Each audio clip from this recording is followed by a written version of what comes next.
Kuwait ദിനാർ bank നോട്ടുകളുടെ 6ാമത് പതിപ്പാണ് റമദാൻ 1 മുതൽ വിപണിയിലെത്തിയത്. ഔദ്യോഗികമായി വിപണിയിൽ നിന്ന് പിൻവലിക്കുന്നതുവരെ നിലവിലെ 5ാം തലമുറ നോട്ടുകളും ഉപയോഗിക്കാമെന്നാണ് സെൻട്രൽ ബാങ്ക് നിർദ്ദേശം. ഞായറാഴ്ച മുതൽ രാജ്യത്തെ എല്ലാ ബാങ്കുകളും ATM മെഷീനുകളും പുതിയ നോട്ടുകളാണ് ലഭ്യമാക്കുന്നത്. ഒറ്റനോട്ടത്തിൽ യൂറോ കറൻസിയോട് സാമ്യമുള്ള ദിനാർ നോട്ടുകൾക്ക് പ്രവാസികൾക്കിടയിൽ പൊതുവെ സ്വീകാര്യത ലഭിച്ചപ്പോൾ ചിലരെങ്കിലും നിലവിലെ നോട്ടുകൾ മാറിയതിലുള്ള സങ്കടമാണ് പ്രകടിപ്പിച്ചത്.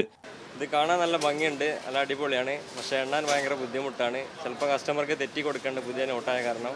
കറൻസി മാറ്റത്തെക്കുറിച്ച് ധാരണയില്ലാത്ത ചിലർ പുതിയ നോട്ടുകൾ വാങ്ങാൻ മടിക്കുന്നതായും അനുഭവസ്ഥർ പറയുന്നു.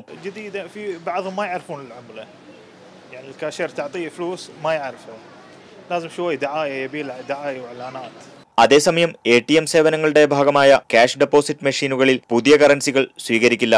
2 മാസ കാലയളവിൽ 5ാം പതിപ്പിൽപ്പെട്ട നോട്ടുകൾ മാത്രമേ ഡെപ്പോസിറ്റ് മെഷീനുകൾ വഴി സ്വീകരിക്കുകയുള്ളൂ. പുതിയ കറൻസികളുടെ നിക്ഷേപത്തിന് തൽക്കാലം ബാങ്ക് കൗണ്ടറുകളെ ആശ്രയിക്കേണ്ടി വരുമെന്നാണ് ബാങ്കിംഗ് മേഖലയിൽ നിന്നുള്ള വിവരം. Muneer Ahmed, media 1 Kuwait city.